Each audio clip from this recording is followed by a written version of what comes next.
Hello, good morning guys. Ganito ang ginagawa ko tuwing maaga bago ako pumasok sa trabaho. Yan. Igising ako. Yan, medyo hinihikab pa. Mga alas 5 na umaga yan dyan. Yan, tininan ko yung oras. Alas 5 na ng umaga. Igising ako at ayan.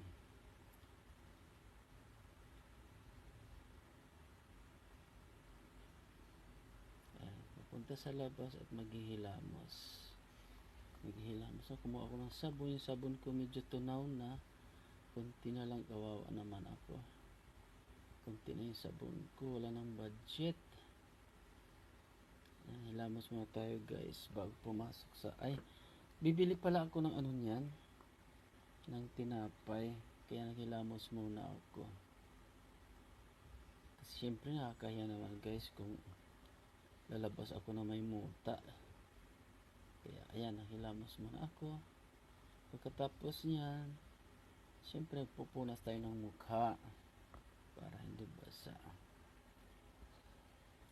Tapos na ako maghilamos, papasok sa kwarto, magbibihis ako kasi kaya naman yung pantulog ko yan ang susuot ko papunta sa labas.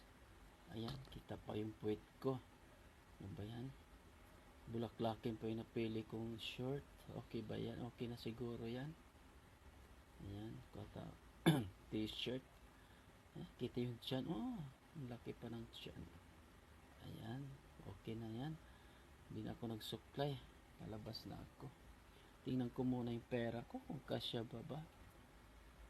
Ay nako, barya na lang natira. 10 piso na lang talaga. Ayan, papalabas na ako. Napunta na ako ng bakery. Ayan, layo ng iniikutan ko kasi parang compound to guys na dito titirahan ko. Ayan, papalabas ako. Lapit ako sa gate. Ayan, pabuksan ko yung gate. Siyempre, para makalabas, bubuksan talaga ang gate. Ayan, papunta na ako doon sa bakery. Naglakad lang. Daming sasakyan sa left and right ang pagparada ng sasakyan. Kaya minsan nagkaka-buhol-buhol ang traffic dito sa lugar namin. Kasi itong may mga may-ari ng sasakyan, walang sariling paradahan. Walang parking lot. Yan, dito na ako sa bakery guys. Yan, may nakapila pa. Pila muna tayo. Huwag tayo magmadali.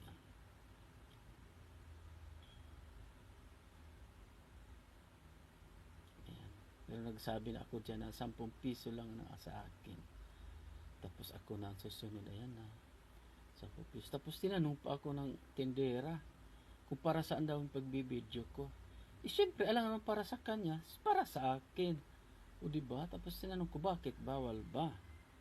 O hindi nakasagot yung tindera. May pagkasungit din. Hindi naman sila kagandahan masyado. Maputi lang yung pusod. Okay, ito pabalik na ako ng bahay. Ayan na yung binili kong tinapay. 10 piso lang kasi yun lang ang pera ko. Sungit pa ng tindera doon. Ayan na, pinagbuksan na ako ng boy. Ayan na, kapasok na ako. Pupunta na ako doon sa sa aming lamisa pala. Ayan na. Ayan mga kasama ko. Tapos na sila nagkape. Ako lang nahuli kasi bumili pang ako ng tinapay. Ayan.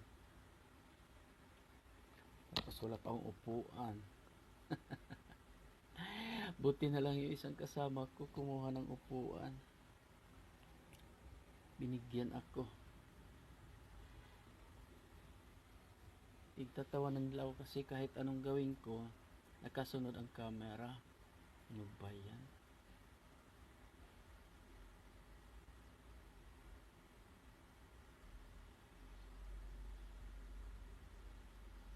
Tapos timpla na ako ng kape dyan.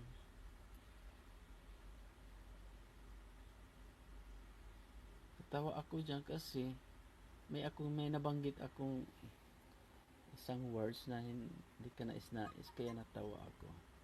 Ayan na yung kape ko. Ayan. Tapos babalik na ako dun sa ano. Ayan, nabinigyan ako ng upuan kasi wala akong upuan. Salamat sa nagbigay ng upuan. Mabait naman sila sa akin.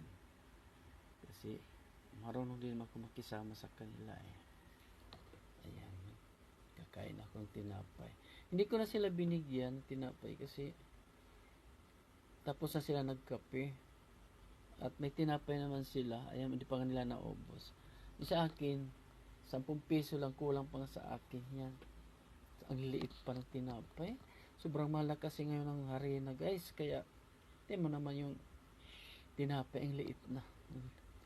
Pero okay lang, tama lang sa presyo ng 2 piso. Tama lang yung laki. Parang kasing laki lang din ng 2 piso. Ayan, inom tayo ng kape kasi papasok tayo sa trabaho. Kailangan may laman yung tiyan natin. Ayan. Salamat guys.